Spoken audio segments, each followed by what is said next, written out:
Hi guys. I'm going live right now just to show off. Actually, I don't have to do this, but also to tell you what my new thing is.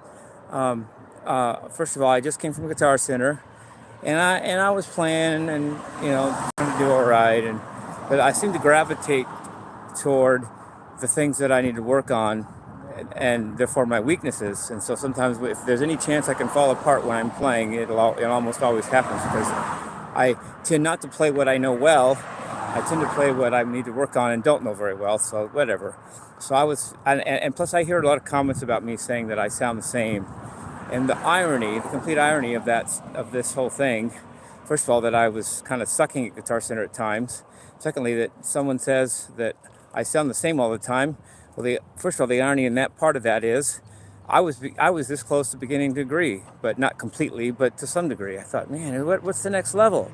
There's got to be something else I can do that I'm not doing. I sensed it. I sensed it for a long time, actually, but especially the more recently, as much or more than usual. I just thought there's something else here. I'm missing something, and no one's going to tell me.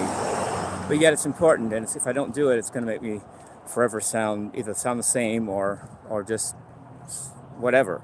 But the other irony within this is that this breakthrough happened to me while sucking at Guitar Center, kind of.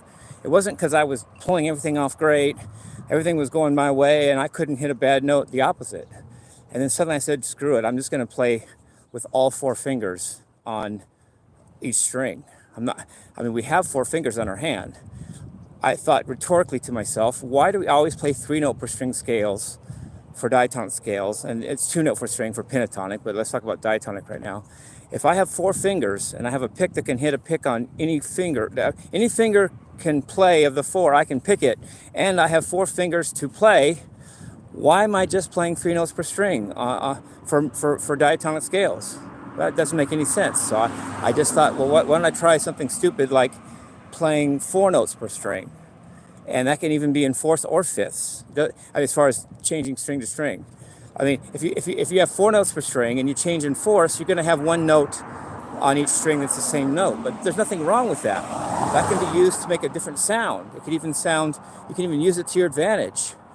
You can make, and of course, if you're using 4 notes per string in fifths, you don't have then you don't have any redundant notes from string to string, and that's got its own sound. Holy mackerel, I figured it out. For diatonic scales, my sound, at least a lot of the time, if not all the time, but at least a lot of the time, is going to be playing 4 notes per string like a violinist. Violins are tuned in fifths. They have no choice but to play 4 notes on a string if they want to play a scale, a diatonic scale, because it takes. If the next string is a fifth, that meant you had to play a fourth, which is 1, 2, 3, 4 notes on the string before. And therefore, that's why violinists always use all four of their fingers, at least for diatonic scales. And most violinists play diatonic scales because most of them aren't fiddlers from country, but most of them are classical or whatever. And even if they're country fiddlers, you probably see them use their pinky a lot too. And I realized in the midst of all that was my breakthrough. I play, and I remembered that Alan Holdsworth taught this for a long time ago on his REH video in 1992, but I didn't take it seriously because I figured only he can do that because his hands are so big, but I found out I can do it too. My hands aren't that small. I can do it. And I also didn't take it seriously because I just didn't. But today I figured out that's my new thing. Use all the fingers on my left hand, 4 notes per string for diatonic scales, and then if it's pentatonic scales, instead of 2 notes per string, I'll play 3 notes per string. But that'll be playing in fifths, but with pentatonic. And with pentatonic, if you play in fifths, if a violinist playing pentatonic scales would play 3 notes per string, because for pentatonic, a fourth has a note missing, so there would only be 3 notes per string for pentatonic scales in fifths, and 4 notes per string with diatonic scales in fifths, and so that's going to be how I play. And another funny thing about that, I'm going to end this video in a minute, but another thing that's funny about that is two of my biggest influences right now, and I say right now, I mean probably for a long time, of my 3 influences, which is Steve Vai, Eric Johnson, and Ingrid Malmsteen. Well, interesting about that first, Steve Vai, I testified at his being one of my one of my favorites because I play a Steve Vai guitar of Jim Jr. But the other two, Eric Johnson and Ingrid Malmsteen, are similar. First of all, they both play Stratocasters, which is interesting. And also, they both claim or like to sound like a violin. Eric Johnson has said this. He said he likes the violin tone. Ingrid Malmsteen has literally said that he wants to sound like a classical violinist.